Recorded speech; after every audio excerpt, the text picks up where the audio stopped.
চলো খাতা বার করো, লেখো। লেখো অ্যাসিড অ্যান্ড বেস। আজকের চ্যাপ্টার হচ্ছে অ্যাসিড অ্যান্ড বেস।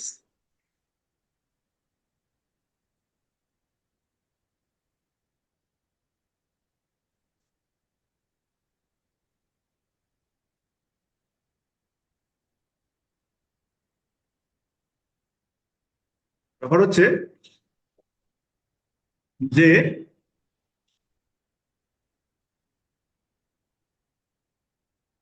এই অ্যাসিড আর বেস বলতে আমরা কি মিন করি, কেমন?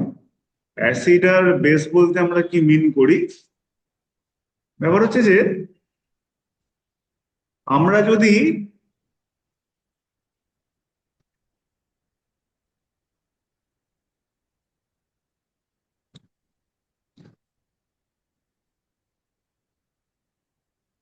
অ্যাসিড কাদেরকে বলবো, আমরা যদি কোনো একটা অ্যাসিডকে জলের মধ্যে দিই, আমরা যদি অ্যাসিডকে জলের মধ্যে দিই, তাহলে অ্যাসিড এবং বেস দুজনেই তোমার জলের মধ্যে দিলে ওরা জলে ডিজলভ করে এবং করে আয়োনাইজড হয়ে যায়। ওরা ডিজলভ করে কি হয়ে যায়? ওরা ডিজলভ করে আয়োনাইজড হয়ে যায়। কেমন? এবার আয়োনাইজড হওয়ার পরে যদি দেখা যায় যে অ্যাসিডের সলিউশনে যেটা থাকে সেটা হচ্ছে এইচ প্লাস আয়নস থাকে, আর বেসের সলিউশনে কি থাকবে? ওএইচ মাইনাস আয়নস থাকবে। বুঝতে পারছো? এখন প্রশ্ন হচ্ছে আয়ন কাকে বলে। আয়ন কাকে বলে এটা হচ্ছে প্রশ্ন। তোমাদের বইতে যদিও আয়নের ব্যাপারে খুব একটা কিছু বলা টলা নেই।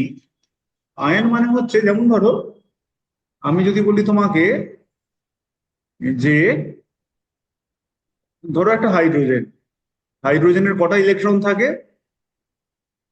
হাইড্রোজেনের কটা ইলেকট্রন থাকে? একটা মাত্র ইলেকট্রন থাকে। তাহলে ইলেকট্রনটা যদি হাইড্রোজেন রিলিজ করে দেয়, ও যদি ইলেকট্রনটাকে লুজ করে, তাহলে ইলেকট্রন নিজে তো নেগেটিভলি চার্জড। তাহলে কারোর একটা হাইড্রোজেন এমনিতে কি নিউট্রাল, হাইড্রোজেন এমনিতে কি নিউট্রাল। তাহলে নিউট্রাল থেকে যদি একটা নেগেটিভ চার্জ চলে যায় তাহলে সে কি হবে? ধরো তুমি এমনিতে নিউট্রাল, তোমার থেকে একটা নেগেটিভ চার্জকে আমি সরিয়ে নিলাম, তাহলে তুমি কি হয়ে যাবে? তুমি পজিটিভ হয়ে যাবে। বুঝতে পারছো কি বলছে? তাহলে হাইড্রোজেন যদি একটা ইলেকট্রন ছেড়ে দেয়, তাহলে হাইড্রোজেনটা আয়ন হয়। আয়ন মানে কি? সেটা চার্জড। আয়ন কি করে হয়?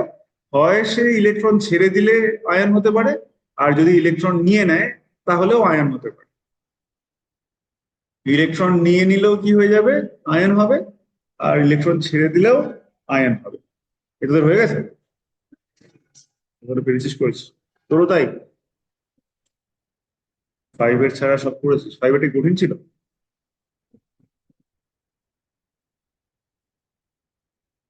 ওটা কিন্তু খুব কঠিন নয়, একটু ভাবতে পারতিস।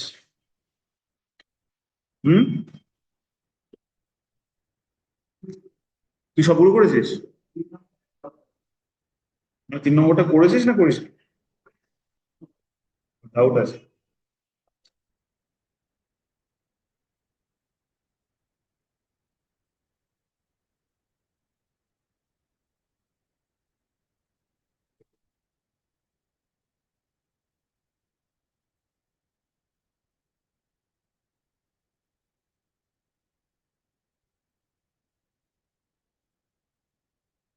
আচ্ছা, তাহলে যেমন ধরো সোডিয়াম ক্লোরাইড। সোডিয়াম ক্লোরাইড কি একটা সল্ট তো? সোডিয়াম ক্লোরাইড একটা সল্ট। তুমি যদি এটাকে জলে দিয়ে দাও, তাহলে দেখা যাবে জলে দিলে এটা সোডিয়াম এবং ক্লোরিন আয়নে এরকম হয়ে যাবে। তাহলে এই যে এটা প্লাস এবং মাইনাস মিলে কি হয়েছিল? নিউট্রাল হয়ে গেছে। জলে দিলে কি হয়ে যাবে? আয়োনাইজড হয়ে যাবে। তো তাহলে Na প্লাস, প্লাস হলে সেটাকে কি বলে? ক্যাটায়ন। কি বলে? প্লাস হলে সেটাকে বলে ক্যাটায়ন, আর মাইনাস হলে কি বলে? অ্যানায়ন বলে। কি বলে মাইনাস হলে? অ্যানায়ন বলে। হুম। ক্যাটায়ন মানে হচ্ছে ক্যাট আয়ন, একসঙ্গে কিন্তু, হ্যাঁ। বুঝতে পারছো কি বলছে? হ্যাঁ, আর অ্যানায়ন মানে কি? An ion, cat ion, an ion, cation anion. Cation হলে পজিটিভ, অ্যানায়ন হলে নেগেটিভ। আচ্ছা, তাহলে নেগেটিভ চার্জ যদি কোনো কিছু থাকে তাহলে আমরা কি বলবো? Anion.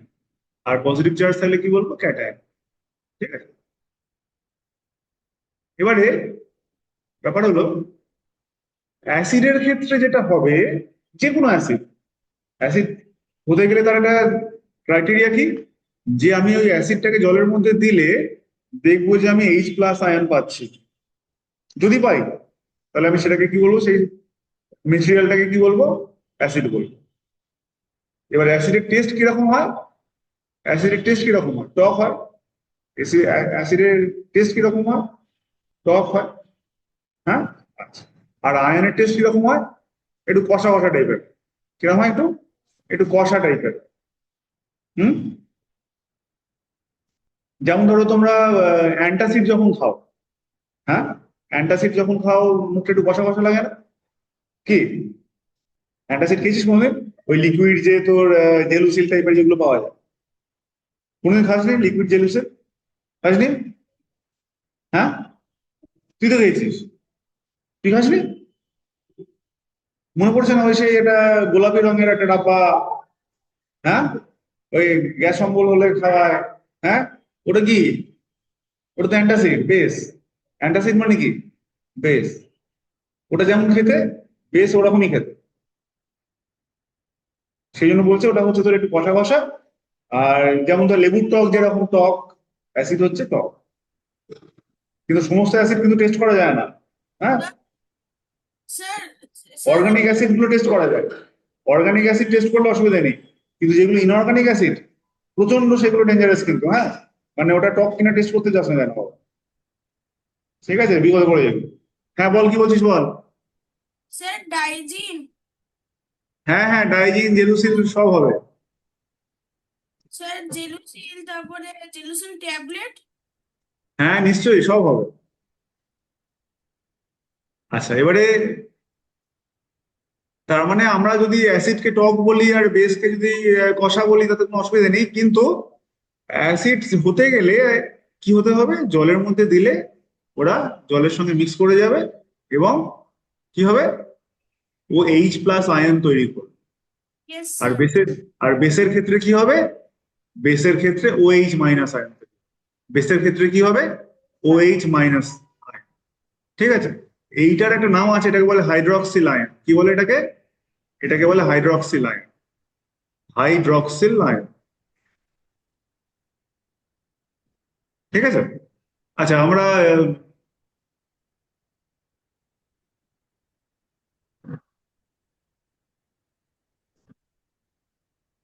Hydroxyl, hydroxyl X Y L না রে?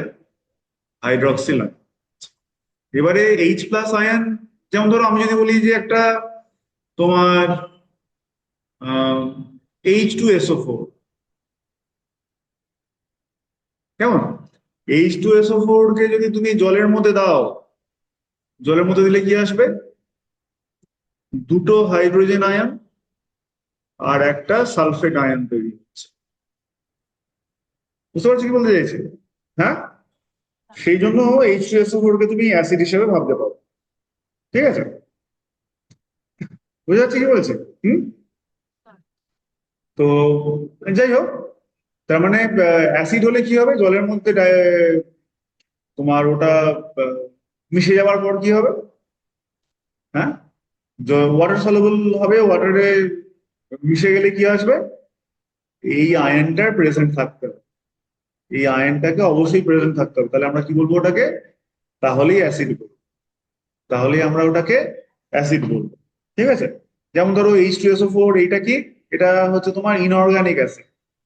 ইনঅর্গানিক অ্যাসিড খায় না কিন্তু, হ্যাঁ, অর্গানিক অ্যাসিড গুলো খায়। যেমন ধরো তেঁতুল, তেঁতুলে তোমার অ্যাসিড আছে।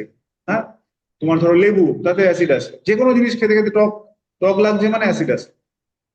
যেমন ধরো তুমি কোনো কিছু একটা খাবার দেখলে বাসি হয়ে গেছে, নষ্ট হয়ে গেছে, টক হয়ে গেছে, তার মানে ওটাতেও কিন্তু অ্যাসিড এসে গেছে, কারণ ওখানে যে তোমার ব্যাকটেরিয়া গুলো আছে ওরা তো ওটাকে তোমার নিজেদের মতো করে ফার্মেন্টেড করে, তো সেই করতে গিয়ে কিন্তু অ্যাসিড তৈরি হয়ে যায় মানে, হ্যাঁ। তো তার মানে যেটা তোমার টক টেস্ট লাগছে খাবার জিনিস যেগুলো সেগুলোর মধ্যে কিন্তু সামহাও আর আদার ওখানে কিন্তু অ্যাসিড তৈরি হচ্ছে, কেমন? আচ্ছা, তো যাই হোক, যে জিনিস টক পাচ্ছ ধরো তার মধ্যে অ্যাসিড আছে। এখন ব্যাপার হচ্ছে যে ইনঅর্গানিক অ্যাসিড গুলোর ফর্মুলাটা বড় কঠিন, হ্যাঁ। এই অর্গানিক অ্যাসিড গুলোর, ইনঅর্গানিক বলছি, অর্গানিক অ্যাসিড গুলোর ফর্মুলাটা ঝামেলা।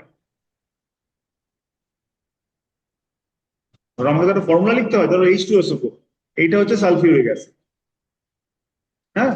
যেমন ধরো HCl, এটাকে বলে হাইড্রোক্লোরিক অ্যাসিড। এই হাইড্রোক্লোরিক অ্যাসিডটা কিন্তু ইন্টারেস্টিং, হাইড্রোক্লোরিক অ্যাসিড কিন্তু আমাদের পেটের মধ্যেও আছে, আমাদের পেটের, আমাদের, হ্যাঁ, আমাদের স্টমাকের মধ্যে কিন্তু হাইড্রোক্লোরিক অ্যাসিড আছে। যার ফলে এটা তোমার হাইড্রোক্লোরিক অ্যাসিডটা কিন্তু ইনঅর্গানিক, আবার একদিক থেকে অর্গানিকও বটে, হ্যাঁ, আর একদিক থেকে অর্গানিকও বটে। কিন্তু এটাকে অর্গানিক অ্যাসিড বলে না, এটাকে ইনঅর্গানিক অ্যাসিডই বলে, কারণ অর্গানিক অ্যাসিড হতে গেলে তার আবার ক্রাইটেরিয়া আছে, হ্যাঁ। অর্গানিক অ্যাসিড হতে গেলে তার অন্য ক্রাইটেরিয়া আছে, হ্যাঁ। নর্মালি কি হয় যে তোমার অর্গানিক অ্যাসিড গুলো মানে কোনো না কোনো অর্গানিক কোনো সাবস্টেন্সের মধ্যে তৈরি হয়। কিন্তু HCl টা হচ্ছে অদ্ভুত, HCl টা কিন্তু এমনি ইন্ডাস্ট্রিতেও তৈরি করা যায়, আবার মানুষের পেটের মধ্যে তৈরি হয়, বা অন্য অনেকের পেটের মধ্যে তৈরি হতে পারে। কিন্তু HCl টা স্টিল ইনঅর্গানিক অ্যাসিড, কারণ অর্গানিক হতে গেলে তার অন্য ক্রাইটেরিয়া আছে। এবারে তোমার যেটা বলছিলাম, H2SO4 আছে, HCl আছে, HNO3 আছে। মূলত আমরা এই তিনটে এক্সাম্পলের কথাই বলবো, আরো অনেক আছে, কিন্তু মূলত এই তিনটে অ্যাসিড খুব ফ্রিকুয়েন্টলি ইউজ হয়, H2SO4, HCl এবং HNO3। এইটাকে বলে সালফিউরিক অ্যাসিড, এটাকে বলে হাইড্রোক্লোরিক অ্যাসিড, আর এটাকে বলে কি নাইট্রিক অ্যাসিড। এগুলোর নাম কি? প্রথমটা হচ্ছে সালফিউরিক অ্যাসিড, পরেরটা কি হাইড্রোক্লোরিক অ্যাসিড, আর তারপরেরটা কি নাইট্রিক অ্যাসিড। বুঝতে পারলে? হ্যাঁ, ইয়েস স্যার। আচ্ছা। এবারে যে অর্গানিক অ্যাসিড গুলো আছে, হ্যাঁ, সেইগুলোর ফর্মুলা আমরা লেখার চেষ্টা করছি না আপাতত, কারণ সেই ফর্মুলা গুলো অনেক কঠিন ফর্মুলা। কিন্তু তার নামগুলো তোমাদের একটুখানি জেনে রাখা দরকার। এগুলো পরীক্ষায় তোমার ওই ধরো এমসিকিউ টাইপের দু একটা প্রশ্ন দিতে পারে, বা ফিল ইন দ্য ব্ল্যাঙ্কস টাইপের পরীক্ষা দিতে পারে। এগুলো বই থেকে দেখে নেবে। সাইট্রিক অ্যাসিড তোমার লেবুতে থাকে, হ্যাঁ। তারপর দইতে তোমার ল্যাকটিক অ্যাসিড থাকে, এবং এই ল্যাকটিক অ্যাসিড তোমার বায়োলজিতে পড়বে, ওই ল্যাক্টোব্যাসিলাস নামের যে একটা ব্যাকটেরিয়া আছে, ল্যাক্টোব্যাসিলাস। হুম। ওরা কি করে, দইটাকে, দুধটাকে তোমার ইয়ে করে, কাটায় আর কি, হ্যাঁ। বুঝতে পারছো কি বলছি? দইটাকে ওরা দুধটাকে ফার্মেন্টেড করে ওরা ওখান থেকে ছানা ওরকম বানিয়ে দেয়, হুম। বা দই, ছানা এগুলো সব আর অ্যাকচুয়ালি নষ্ট হয়ে যাওয়া দুধ, দুধ যখন নষ্ট হয়ে যায় সেখান থেকে দই, ছানা এসব তৈরি হয়। বুঝতে পেরেছো? এরকম বাড়িতে নিশ্চয়ই দেখেছো যে দই, দুধটা নষ্ট হয়ে গেছে, সেটাকে তোমার আরো লেবু টেবু দিয়ে কাটিয়ে ছানা করে নিই। আর দইয়ের ক্ষেত্রেও তাই, দইয়ের ক্ষেত্রেও ওটা তোমার অ্যাকচুয়ালি ওটাকে তোমার ফার্মেন্টেডই করে। তো দইয়ের মধ্যে যেটা থাকে সেটাকে কি অ্যাসিড বলে? দইয়ের মধ্যে ল্যাকটিক অ্যাসিড। আর কোন ব্যাকটেরিয়া এই কাজটা করে? ল্যাক্টোব্যাসিলাস। হ্যাঁ, এটা তোমরা বায়োলজিতে পড়বে, এই বই লেখা নেই। ল্যাক্টোব্যাসিলাস ওই কাজটা করে, হ্যাঁ। আচ্ছা, এইদিকে তোমার তেঁতুলে টার্টারিক অ্যাসিড থাকে, হ্যাঁ। বুঝতে পারছো? এতে কি থাকে? টার্টারিক অ্যাসিড থাকে, হ্যাঁ। তারপর চাতে অ্যাসিড আছে, আপেলে অ্যাসিড আছে, টমেটোতে অ্যাসিড আছে, হ্যাঁ। তারপর যেগুলো তোমাদের তোমার কোল্ড ড্রিঙ্ক, যেগুলো যেগুলো কোল্ড ড্রিঙ্ক, হ্যাঁ, তাতেও তোমার কি করে ওরা, ওই হাই প্রেসারে কার্বনকে, কার্বন ডাই অক্সাইডকে ওরা জলের মধ্যে হাই প্রেসারে ওরা কি করে ডিজলভ করে। হ্যাঁ, আমি তোমাদের ফর্মুলাটা লিখে দিচ্ছি, মানে কি করে ব্যাপারটা হয়, কিন্তু সেটা তোমার বইতে নেই, জাস্ট কার্বনিক অ্যাসিড নামটা বলে দেওয়া আছে। ওরা যেটা করে যে কার্বন ডাই অক্সাইড হাই প্রেসারে জলের মধ্যে ওরা কি করে ডিজলভ, জলের মধ্যে ডিজলভ করলে H2CO3 তৈরি হয়। H2CO3 হচ্ছে কার্বনিক অ্যাসিড। তার মানে যে কোনো ওই যেগুলো তোমরা বেসিক্যালি কোল্ড ড্রিঙ্কের সঙ্গে যে আহ, যে জলটা খাও, যার জন্য দেখবে যে ওই ঢাকনাটা খুললে ফুস করে একটা আওয়াজ হয় না? হ্যাঁ, ঢাকনাটা খুললে ওই যে ফুস করে যে আওয়াজটা হয়, সেইটা হচ্ছে বেসিক্যালি ওই কার্বন যেটা ডিজলভ আছে, কার্বন ডাই অক্সাইড, সেটা বেরোয়। কেমন? ওটা হাই প্রেসারে, লো টেম্পারেচারে ওটা ডিজলভ করে। তো যাই হোক, এই কার্বনিক অ্যাসিড, তো এটাও কিন্তু তোমার একটা বেসিক্যালি অ্যাসিড, এটা তোমার কোল্ড ড্রিঙ্কের মধ্যে থাকে। আর বাকি যেগুলো তোমার ওই টোম্যাটোতে কি অ্যাসিড থাকে, তোমার আপেলে কি অ্যাসিড থাকে, চায়ে কি অ্যাসিড থাকে, এই জিনিসগুলো কিন্তু তোমাকে মুখস্থ করতে হবে। তেঁতুলে কি অ্যাসিড থাকে, এটা টেবিল করা আছে। হ্যাঁ, আমি আর খুব একটা নাম বলছি না। Oxalic acid, malic acid, tannic acid. হ্যাঁ, আর অ্যামিনো অ্যাসিডটা কিন্তু আমাদের বডির মধ্যে থাকে। তোমরা হয়তো আহ, আচ্ছা, তোমরা ডিএনএ বলে কিছু নাম শুনেছো? ডিএনএ? হ্যাঁ, পুরো ইয়েস, নামটা বলবো কি? ইয়েস স্যার, আমি শুনেছি sir. Deoxy ribose nucleic acid. DNA মানে হচ্ছে ডিঅক্সি রাইবোজ নিউক্লিক অ্যাসিড। তাহলে সেটাও কিন্তু একটা অ্যাসিড, সেটাও একটা acid. Deoxy ribose, deoxy ribose nucleic acid, deoxy ribose nucleic acid, ওটাও একটা অ্যাসিড। যেমন ধরো, তোমরা নাম শুনেছো অ্যামিনো অ্যাসিড, নাম শুনেছো? অ্যামিনো অ্যাসিডের নাম শুনেছো? হ্যাঁ, ওটাও একটা অ্যাসিড। অ্যাকচুয়ালি আমাদের হিউম্যান বডি কিন্তু নানান ধরনের অ্যাসিড দিয়ে তৈরি। হুম? তারপর ধরো আরএনএ নাম শুনেছো? আরএনএ, ডিএনএ, আরএনএ নাম শুনেছো? যেখানে ডিএনএ নাম শুনেছো তার পাশেই আরএনএ নাম শোনার কথা। আরএনএ হচ্ছে রাইবোজ নিউক্লিক অ্যাসিড। হ্যাঁ, ডিএনএ এবং আরএনএ কিন্তু হচ্ছে যে আমাদের যে জিনের মধ্যে যে মেমোরি, মানে মানুষের বাচ্চা যে মানুষই জন্মাবে, সেটা কেমন করে হলো? যে একটা জেনারেশন থেকে আরেকটা জেনারেশনে তার জেনেটিক যে কোড, সেই জেনেটিক কোডটা একটা জেনারেশন থেকে আরেকটা জেনারেশনে ট্রান্সফার হয়। বুঝতে পারছো কি বলতে চাইছি? তো এই জেনেটিক কোড কার মধ্যে থাকে লেখা? ডিএনএ এর মধ্যে লেখা। মানুষের ডিএনএ 10 বছর আগের মানুষের ডিএনএ, ধরো তোমার 10টা জেনারেশনের আগে মানুষের ডিএনএ, আর এখনকার যে ডিএনএ, সেটার মধ্যে তফাৎ অতি সামান্যই। একটু একটু করে তফাৎ হয় কিন্তু। 10টা জেনারেশনের আগেকার ডিএনএ আর এখনকার ডিএনএ এর মধ্যে কিছুটা হলেও তফাৎ আছে কিন্তু। বুঝতে পারছো? এই তফাৎ কি করে হয়েছে? যে আগে যে সেই পুরোনো জেনারেশনে তারা যে যে সমস্যাগুলো ফেস করেছিল, সেই সমস্যাগুলো পরবর্তীকালে যাতে কম ফেস করতে হয়, সেই কোডগুলো আস্তে আস্তে ওর মধ্যে চলে আসে। ডিএনএ এর মধ্যে সেগুলো হিডেন অবস্থায় লেখা থাকে, অনেকটা কম্পিউটারের কোডের মধ্যে। ডিএনএ এর কোডটাও অনেকটা কম্পিউটারের কোডের মধ্যে। বুঝতে পারছো কি বলছি? তোমরা নিশ্চয়ই শুনেছো যে কম্পিউটারের কোডে একটা অ্যালগোরিদম বলে ব্যাপার থাকে, অ্যালগোরিদম থাকে।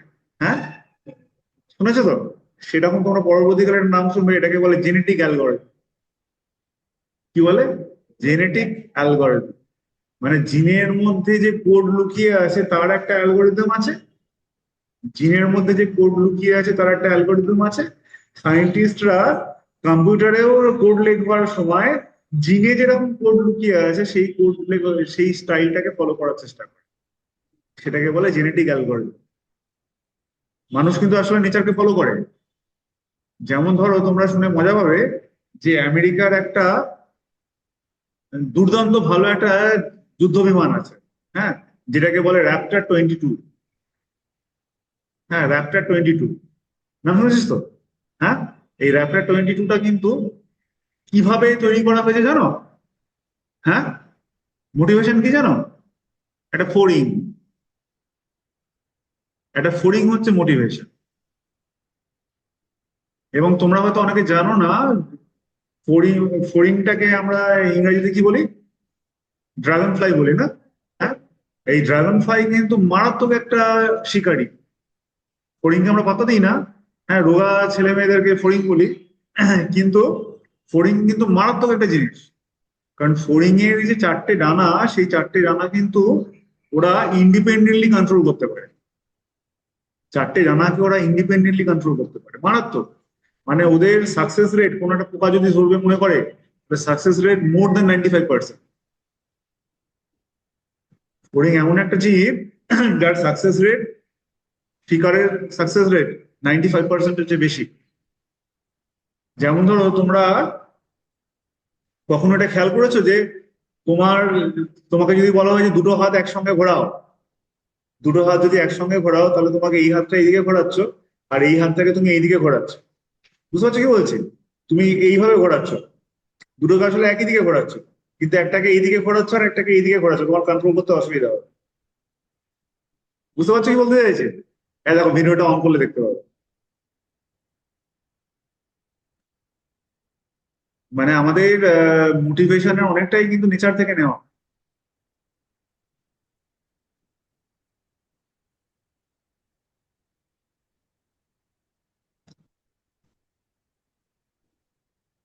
হ্যাঁ, ধরো আমাকে বলা হলো যে আমার হাতটাকে এইদিকে একটা ঘোরাবো আর এইটাকে এইদিকেই ঘোরাবো, দুটোকে একই একই দিকে ঘোরাতে আমাদের কোনো অসুবিধা নেই।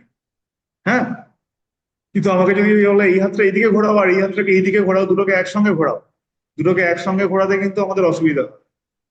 বুঝতে পারছো কি বলতে চাইছি? হ্যাঁ, একটাকে এইদিকে ঘোরাচ্ছ আর একটাকে এইদিকে ঘোরাচ্ছ, সমস্যাটা বুঝতে পারছো? কন্ট্রোল করতে অসুবিধা হচ্ছে না কি?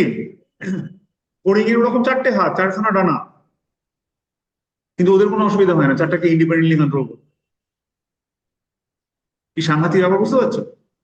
হ্যাঁ, এক একটা প্রাণীর ওয়েট হচ্ছে তোমার রাফলি ধরো 200 মিলিগ্রাম। হ্যাঁ, এক গ্রামের থেকে কম, হাফ গ্রামের থেকে কম, কিন্তু তার কন্ট্রোল অসাধারণ। এবং তোমরা কি জানো যে এক একটা ফড়িং কত কত ডিস্টেন্স কভার করে আসে?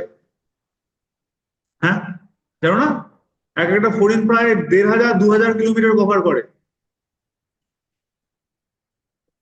সমুদ্রের উপর দিয়ে কভার করে ওরা, আফ্রিকায় চলে যায়। ভাবতে পারো, এক গ্রামের থেকে কম ওয়েট। এবং ওর যে কপ্টার যে ওদের এটা বানানো হয়েছে, কি যেন বলে, এই র্যাপটার যেটা ওদের বানানো হয়েছে, একদম আধুনিকতম যেটা যুদ্ধ বিমান, সেই যুদ্ধ বিমানটা কি করে ওরকম সাঁই করে উঠে চলে এলো, তারপর ওই ডানা মেলে ওরকম ভাবে নামতে পারে। হ্যাঁ, তো ওইটা কিন্তু ফড়িং এর সঙ্গে মোটিভেট করে তৈরি করা হয়। ফড়িং মারাত্মক জিনিস। হ্যাঁ, হেলাফেলা করো না কিন্তু। হ্যাঁ, এবং ওই জিনিসগুলো কিন্তু ওইভাবে মানে নেচারের জিনিসপত্র দেখে ডিজাইন করে। তো এই যে বললাম জেনেটিক অ্যালগোরিদম, হ্যাঁ, নেচার যেভাবে অ্যালগোরিদম সেট করেছে সেটা হচ্ছে একদম মানে লেটেস্ট কমপ্লিকেটেড অ্যালগোরিদমের মধ্যে একটা, যেটা সায়েন্টিস্টরা ফলো করার চেষ্টা করছে।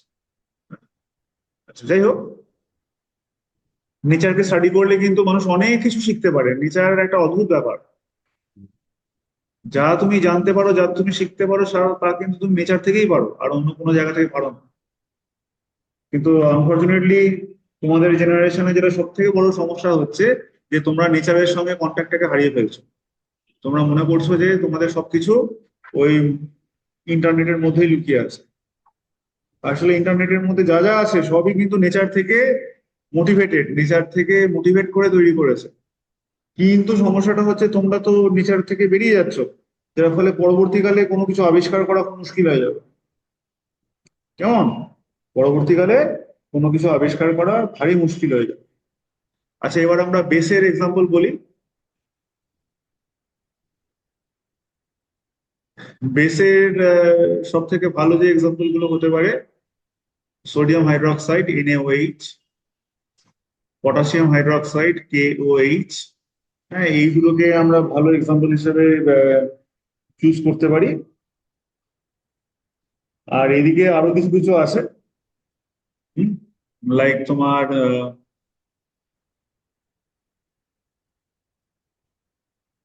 Calcium hydroxide CaOH2। হ্যাঁ, এই তিনটে মোটামুটি চুজ করলেই হয়ে যাবে।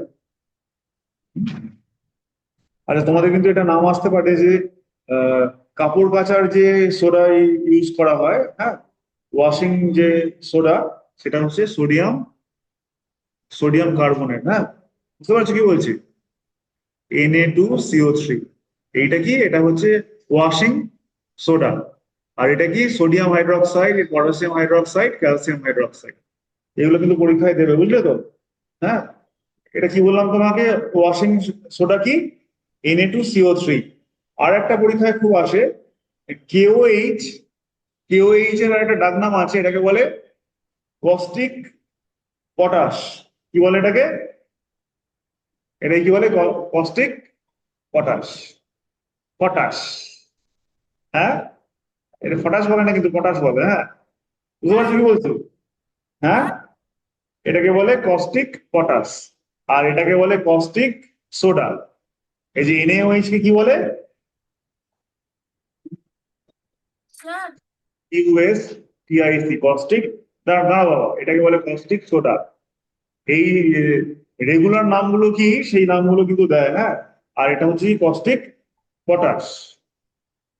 POTASH। তাহলে কস্টিক পটাশ কাকে বলে, কস্টিক সোডা কাকে বলে, পরীক্ষায় দিতে পারে। বুঝতে পারছো কি বলছি? হ্যাঁ, আচ্ছা। স্যার আর একটা হচ্ছে তোমার বেকিং সোডা। হ্যাঁ বল রে বাবা। স্যার আমি বলছিলাম যে তুমি ওটা কি লিখেছো, Na2 তারপর সিও? ও, এইটা হচ্ছে কস্টিক সোডা, আর এটা হচ্ছে caustic potash. POTASH। Okay sir. ঠিক আছে, এগুলো পরীক্ষায় দেয় কিন্তু বাবা। হ্যাঁ, NaHCO3। হ্যাঁ, হয়ে গেছে। এটাকে কি বলে? NaHCO3 কে কি বলে? এটাকে বলে বেকিং সোডা। কি বলে এটাকে? এটাকে বলে বেকিং সোডা। ঠিক আছে, এইগুলো দেখবে যে বইতে ট্যাবুলাইজ করা আছে। এইগুলোকে একটুখানি মনে রাখতে হবে, পরীক্ষায় দেবে কিন্তু।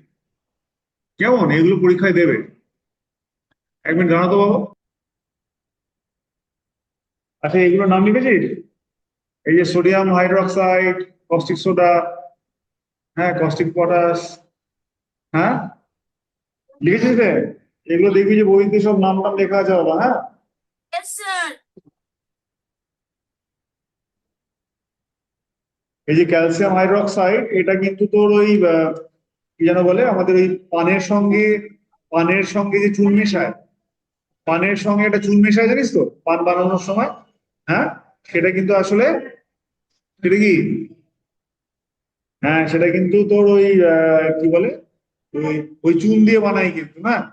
মানে চুন তৈরি করে কিভাবে জানিস? এই যে ধর CaCO3, ক্যালসিয়াম কার্বনেট, এইটাকে জলের মধ্যে দিয়ে দেয়। হ্যাঁ, জলের মধ্যে দিলে কি হয়, এখান থেকে CaOH2, এরকম একটা এক্সাম্পল আমরা করেছিলাম না, +CO2। হ্যাঁ, এক্সোথার্মিক রিয়াকশনে আমরা করেছি। এক্সোথার্মিক রিয়াকশনের এক্সাম্পল হিসেবে এটা আমরা করেছিলাম। এইটাই হচ্ছে কিন্তু আমাদের সেই বেস। হ্যাঁ, যেটার নাম হচ্ছে তো স্লেক্ট লাইন, তাই তো? হ্যাঁ, স্লেক্ট লাইন।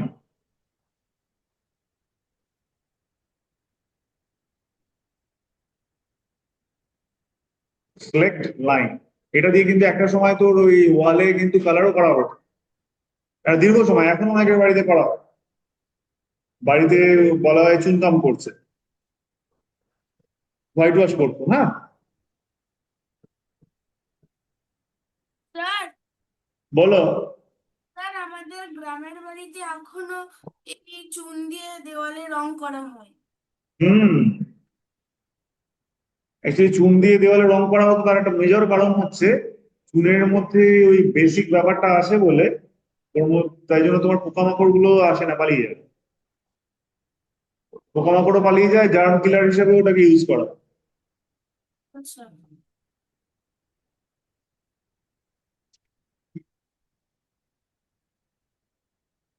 আচ্ছা, এবার লেখো যে to identify acid and base, to identify acid and base,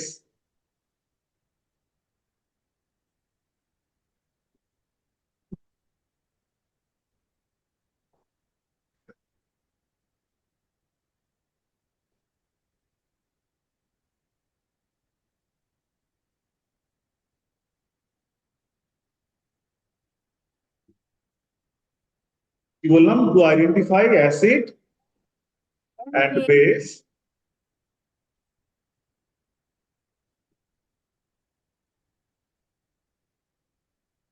we can have we can have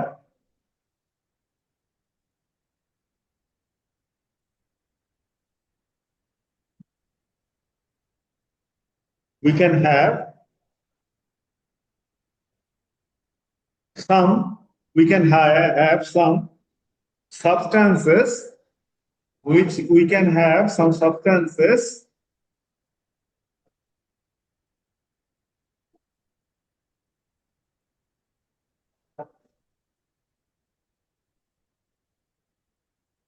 we can have some substances because we can have some substances which are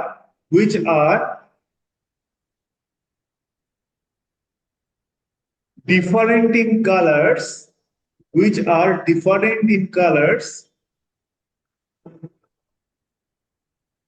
in acid medium and in basic medium.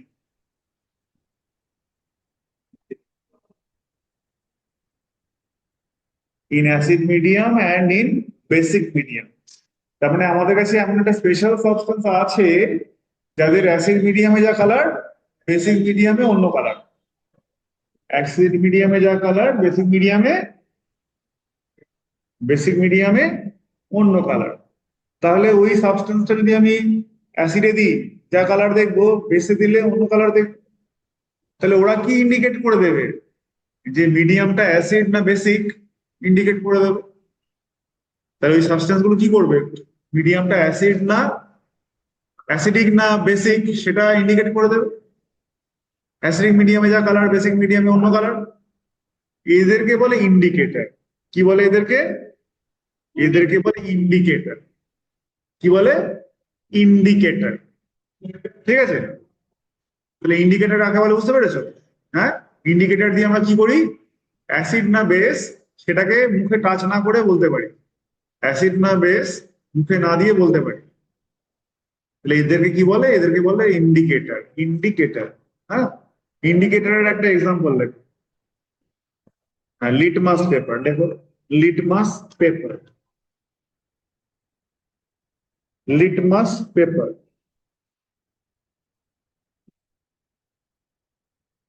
ঠিক আছে,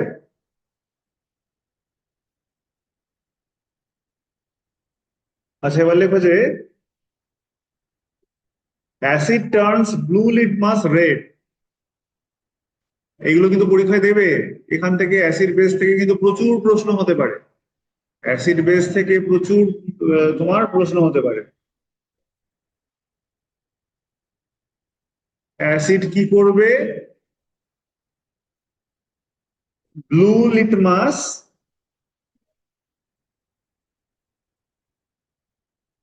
blue লিটমাসকে কি করে দেবে,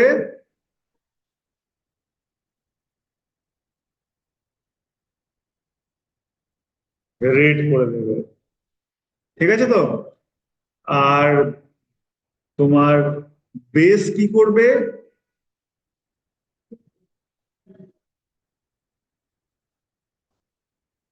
red, red লিটমাসকে কি করবে, একে blue করে দেবে। পরীক্ষায় কিন্তু দিতে পারে। ঠিক আছে, আর একটা ইন্ডিকেটর আছে যেটা হচ্ছে ফিনোলফথ্যালিন। কি বলে? Phenol,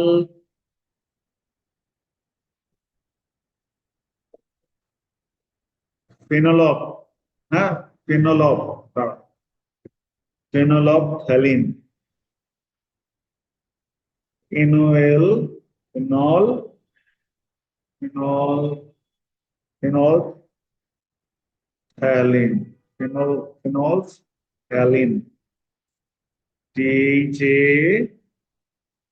THALEIN। এইটাকে একসঙ্গে উচ্চারণ করবে, ফেনলফথ্যালিন, ফেনলফথ্যালিন।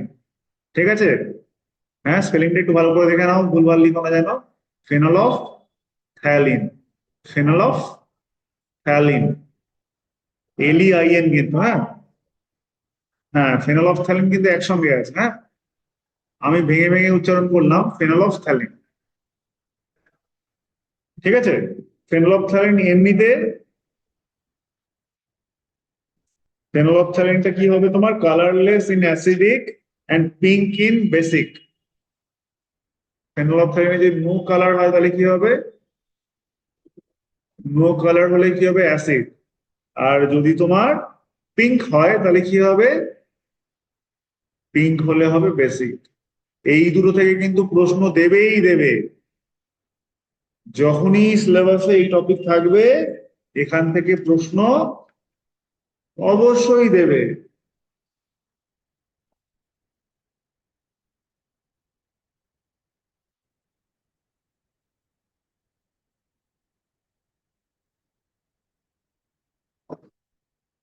ঠিক আছে।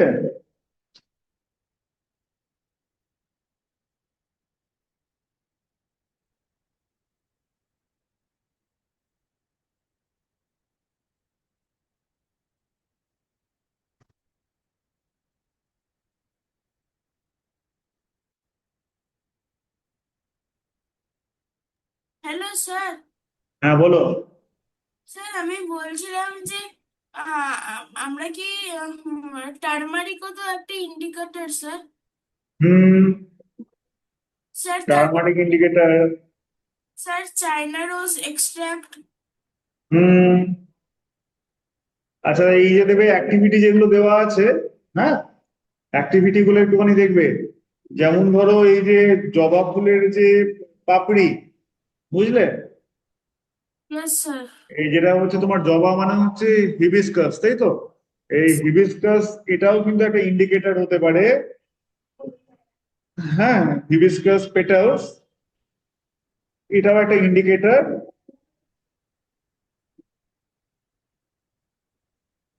এই তোরা এটা অ্যাক্টিভিটিটা করে পাঠাবি নাকি? জবা ফুল তো পেয়ে যাবি, লাল জবা যেগুলো। হ্যাঁ হ্যাঁ। হ্যাঁ স্যার, হ্যাঁ স্যার। তাহলে ওই জবার মধ্যে একটুখানি লেবু দিয়ে দেখবি, হ্যাঁ, তাহলে কালারের কি চেঞ্জ হয়। আগে জবাটাকে ভালো করে জলে ভিজিয়ে নিবি বাবা, হ্যাঁ, তারপর করবি।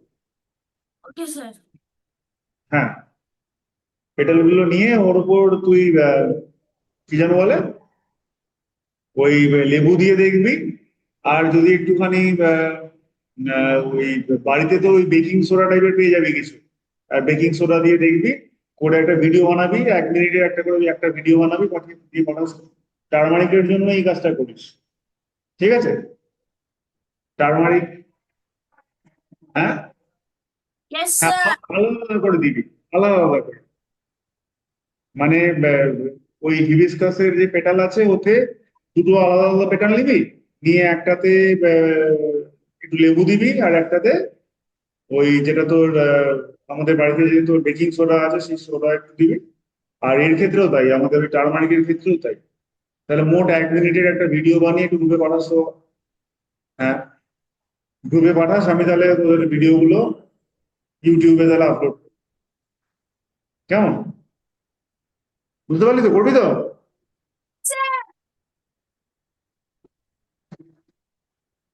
আচ্ছা।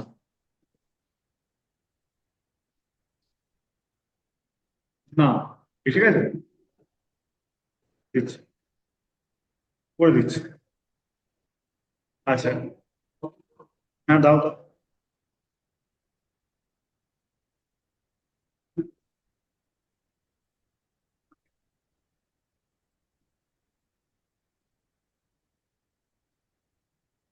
আচ্ছা, এবার লেখো পিএইচ স্কেল। এবার লেখো পিএইচ স্কেল।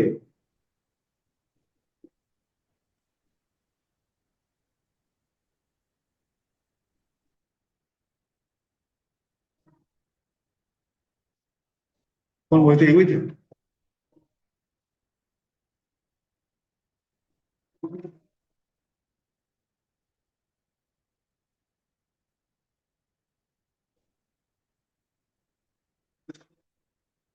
ওর বইটা একেবারে বেসিক বই, বুঝলি তো?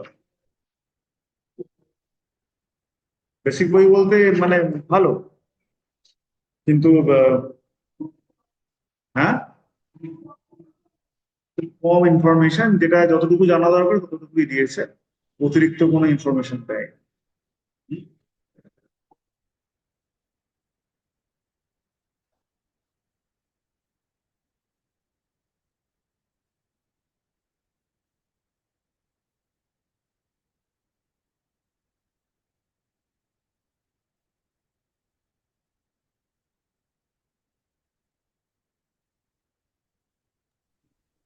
স্যার। হ্যাঁ বলো, লিখেছো? পিএইচ স্কেল লিখেছো? Yes sir.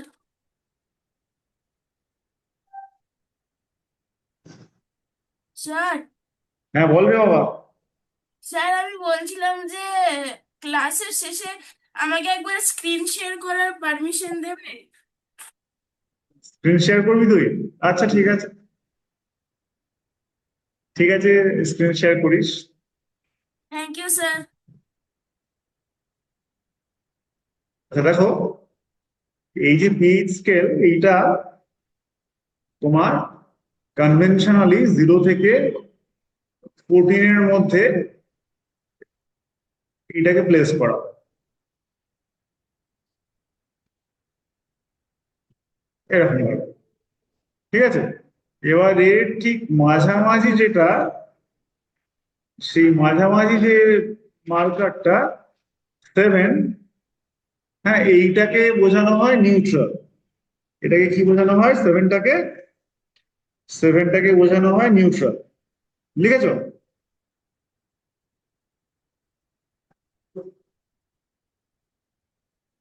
বুঝলি রে? সেভেনটাকে লিখছি আমরা কি? নিউট্রাল। তার মানে 0 থেকে 7 পর্যন্ত, হ্যাঁ, মানে 0 থেকে 7 পর্যন্ত পিএইচ এ যদি থাকে, তাহলে সেইটা হবে তোমার অ্যাসিডিক। আর 7 থেকে 14 হলে এটা কি হবে? বেসিক। মনে রাখবে, বেশি পিএইচ মানে কি, মোর দ্যান 7 পিএইচ মানে কি, সেটা হবে বেসিক। আর 0 থেকে 7 পর্যন্ত হচ্ছে অ্যাসিডিক। আর তোমার সেভেনটা হচ্ছে নিউট্রাল। সেভেনটা কি? সেভেনটা হচ্ছে নিউট্রাল। এবার যদি আমি বলি যে 7-এর কাছাকাছি, ধরো তোমাকে যদি বলা হয় যে সিক্সটা বেশি, সিক্সটা বেশি পরিমাণে অ্যাসিডিক নাকি না ফাইভটা বেশি অ্যাসিডিক? ফাইভটা বেশি করে অ্যাসিডিক। মানে যত নিউট্রালের 7-এর যত কাছে হবে, তত ওই প্রপার্টিটা কম হবে। বুঝতে পারছো? 7 হলে নিউট্রাল হয়ে যাবে। তাহলে আমি যদি বলি যে এইটটা বেশি করে বেসিক, নাকি না নাইনটা বেশি করে বেসিক? নাইনটা বেশি করে বেসিক। মানে 7 থেকে যত দূরে হবে তত ওই প্রপার্টিটা স্ট্রং হবে। বুঝতে পারছো? 7 থেকে বেশি দূরে হলে প্রপার্টিটা বেশি স্ট্রং হবে। মানে আমি যদি বলি যে টুটা বেশি বেশি করে অ্যাসিডিক, নাকি না থ্রিটা বেশি করে অ্যাসিডিক? টুটা বেশি করে অ্যাসিডিক। মানে আমাকে 7 - ওইটা দেখতে হবে। আমার কথা বুঝতে পারছো? হ্যাঁ, ইয়েস স্যার। আবার বলছি, ভালো করে বলছি। ধরো আমি বললাম যে পিএইচ স্কেলে,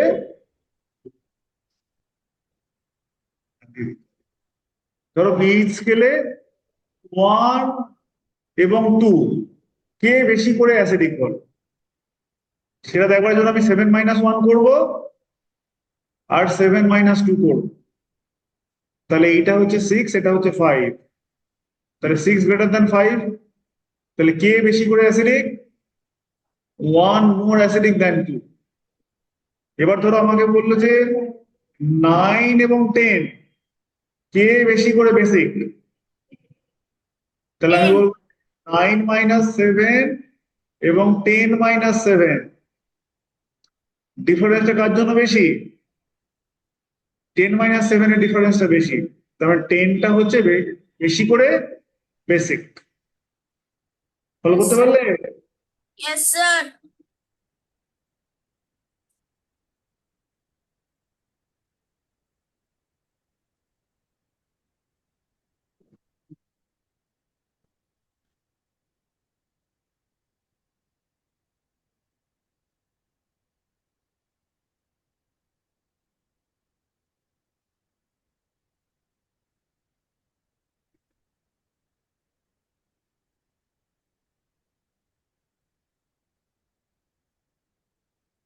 এবার লেখো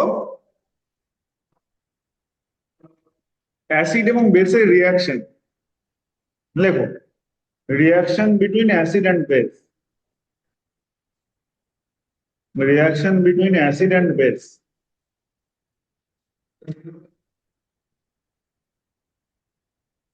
ধরো NaOH plus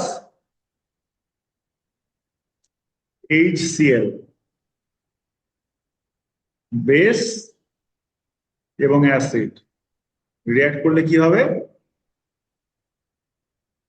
NaCl, sodium chloride, এটা হচ্ছে সল্ট, আর এটা কি?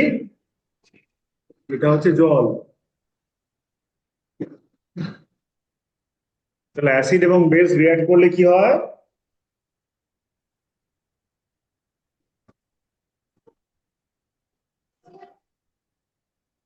হ্যাঁ, এটা কি হাইড্রোক্লোরিক অ্যাসিড বলেছিলাম, সোডিয়াম হাইড্রোক্সাইড আর হাইড্রোক্লোরিক অ্যাসিড, ঠিক আছে? হুম। Yes, yes, sir.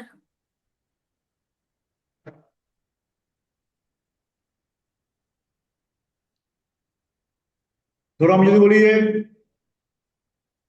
Calcium hydroxide plus HCl, calcium chloride plus H2, CaCl2 কি বলে? Calcium chloride.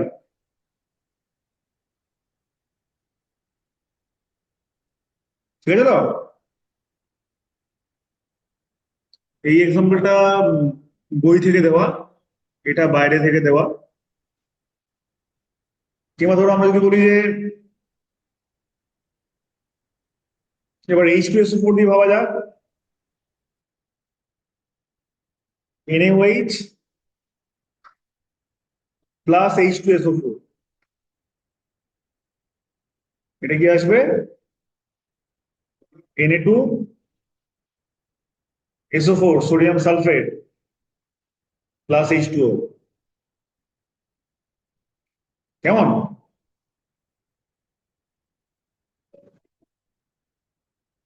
হুম।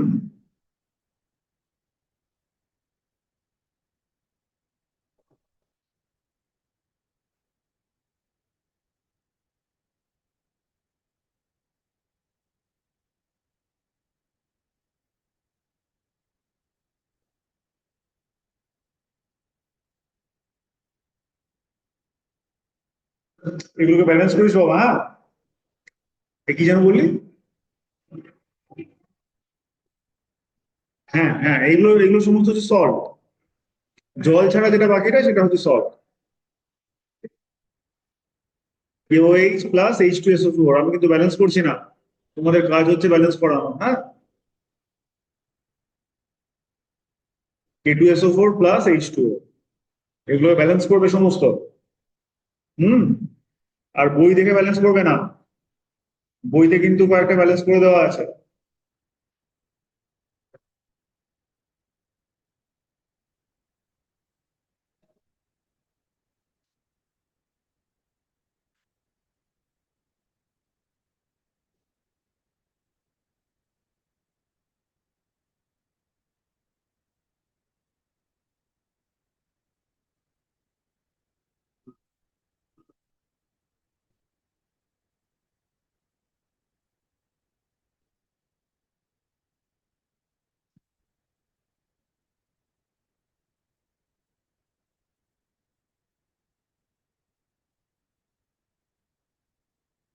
একটা সেকেন্ড দাঁড়াতো বাবা। অঙ্ক দিয়ে ইকুয়েশন গুলো লিখেছিস তো বাবা? অঙ্ক দিয়ে ও মনে হয় উঠেছে। হুম। আচ্ছা, তাহলে এই এই এই যে ইকুয়েশন গুলো অ্যাসিড এবং বেস রিয়াক্ট করে সল্ট এবং ওয়াটার তৈরি করছে, এই রিয়াকশন সবগুলো রিয়াকশনকে বলে নিউট্রালাইজেশন রিয়াকশন। কি বলা হয়? Neutralisation reaction. মানে কি হলো? অ্যাসিডও রইলো না, বেসিক প্রপার্টিও রইলো না, ওরা কি হয়ে গেল? নিউট্রাল হয়ে গেল। কি হয়ে গেল? নিউট্রাল হয়ে গেল। এটাকে বলা হয় নিউট্রালাইজেশন রিয়াকশন। ইয়েস। লিখেছো নিউট্রালাইজেশন রিয়াকশন? আচ্ছা, আমাদের যখন নিজেদের মানে আমরা ফিল করি যে আমাদের অ্যাসিড হয়েছে, অম্বল হয়েছে, বলি না যে আমাদের অম্বল হয়েছে, তাহলে আমরা কি খাই? অ্যাসিড হলে কি খাই? অ্যাসিড হলে বেস খাই। বেস খাই, ঠিক তো? আচ্ছা, তার জন্য যে কমনলি ইউজ যে বেস গুলো আছে, হ্যাঁ, স্যার যেগুলো যেগুলোকে আমরা না র্যান্টাক বললে হবে না, যেগুলোকে আমরা অ্যান্টাসিড বলি আর কি। হ্যাঁ, আমরা যেগুলো আমাদের অ্যাসিডিটি কমানোর জন্য যেগুলোকে ইউজ করি, সেটা হচ্ছে তোমার ম্যাগনেসিয়াম হাইড্রোক্সাইড। ম্যাগনেসিয়াম হাইড্রোক্সাইড, হ্যাঁ, এই ম্যাগনেসিয়াম হাইড্রোক্সাইড তোমার মজার ব্যাপার হচ্ছে ম্যাগনেসিয়াম হাইড্রোক্সাইডটা অনেকটা সাদা দুধের মতো। ম্যাগনেসিয়াম হাইড্রোক্সাইডকে কেমন দেখতে? অনেকটা সাদা দুধের মতো। সেই জন্য এটার নাম দেওয়া হয়েছে মিল্ক অফ ম্যাগনেসিয়া। কি বলা হয় এটাকে? Milk of magnesia. লিখে ফেলো মিল্ক অফ ম্যাগনেসিয়া। পরীক্ষায় দেবে কিন্তু যে what is milk of magnesia. বুঝলে তো? এই নামগুলো কি ক্যাচি নাম? এগুলো জিজ্ঞেস করবে what is milk of magnesia, তুমি কি বলবে? ম্যাগনেসিয়াম হাইড্রোক্সাইড, যেটা আমরা আমাদের নিজেদের অ্যাসিডিটি কমানোর জন্য ইউজ করি। ঠিক আছে?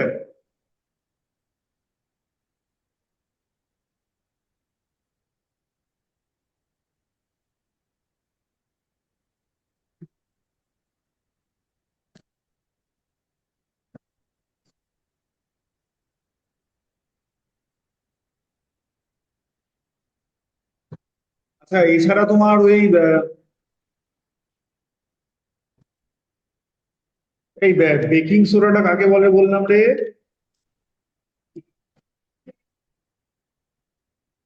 এই মিল্ক অফ ম্যাগনেসিয়া আমাদের ওটা মেডিসিন হিসাবে ইউজ করা হয়, তাই তো? হ্যাঁ, হ্যাঁ। বেকিং সোডা হচ্ছে NaHCO3। এই যে NaHCO3, এইটাকে যদি তুমি গরম করো তাহলে কি হবে জানো? কি হবে জানো? গরম করলে কি হবে বলো দেখি? NaOH+CO2।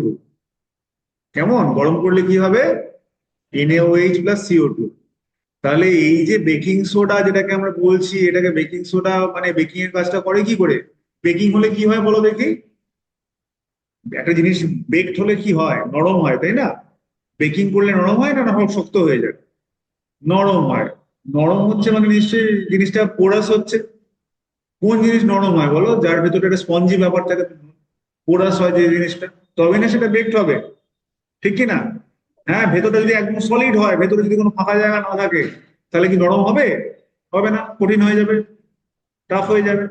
তার মানে আমরা চাইবো বেক হতে গেলে, যখন আমি ওই বেকিং সোডা দিয়ে গরম করছি, এই যে কার্বন ডাই অক্সাইড বেরিয়ে আসছে, কার্বন ডাই অক্সাইড তো গ্যাস, ও বেরোনো, যখন গ্যাস বেরোতে চাইবে, তখন নিশ্চয়ই একটা হোল করে বেরোবে। হোল না থাকলে গ্যাস বেরোতে পারবে কি? বেরোতে পারবে না। হ্যাঁ, বুঝতে পারছো কি বলছি? নাকি বুঝতে পারছো না? ঠিক তো? তার মানে হোল ছাড়া গ্যাস যাওয়া আসা করতে পারবে না।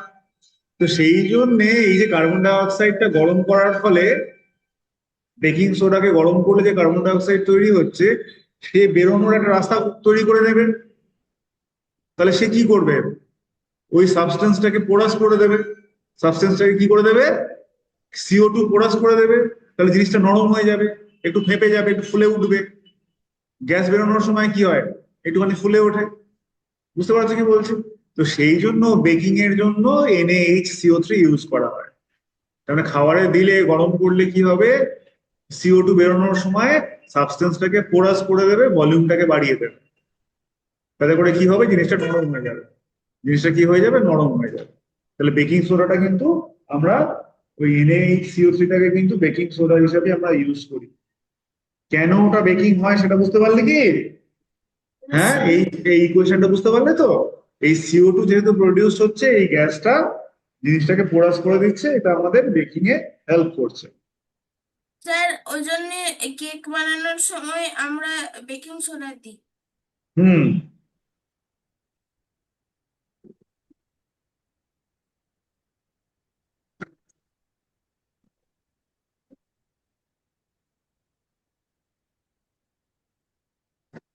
এই যে বেকিং সোডার ফর্মুলা বলো, ওয়াশিং সোডার ফর্মুলা বলো, লাইমস্টোনের ফর্মুলা বলো, হ্যাঁ এগুলো কিন্তু পরীক্ষায় দেয়। ওকে বুঝতে স্যার। পেরেছো? আর একটা আছে, এটা তোমার বাজি তৈরি করাতে কাজে লাগে, এটাকে বলে পটাশিয়াম নাইট্রেট। কি বলে? Potassium nitrate. হ্যাঁ, বাজি তৈরিতে কাজে লাগে, গান পাউডার তৈরি করতে কাজে লাগে। ধরো তোমাকে কেউ যদি জিজ্ঞেস করলো যে গান পাউডার তৈরি করতে গেলে তুমি কি ইউজ করবে, পটাশিয়াম নাইট্রেট। এইগুলো কিন্তু ছোট ছোট প্রশ্ন, ইনফরমেশন তোমার হাতে না থাকলে কিন্তু করতে পারবে না। হ্যাঁ, যেমন ধরো তুমি মনে করলে যে রং মশাল বানাবে, তোমার কি লাগবে? Potassium nitrate. ঠিক আছে। আচ্ছা, আমি এইটার উপর, এই অ্যাসিড এবং বেসের উপর আজকে একটা প্রবলেম শিট পাঠিয়ে দেবো, সেটা ভালো করে করবে।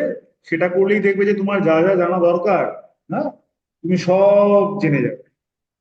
আজকে তোমাকে একটা ইলাবোরেট একটা প্রবলেম শিট পাঠিয়ে দেবো, তাহলে ওটা সলভ করলেই তোমার যা যা এই চ্যাপ্টার থেকে জানা দরকার সেই সবগুলো তোমার রিভিশন হয়ে যাবে।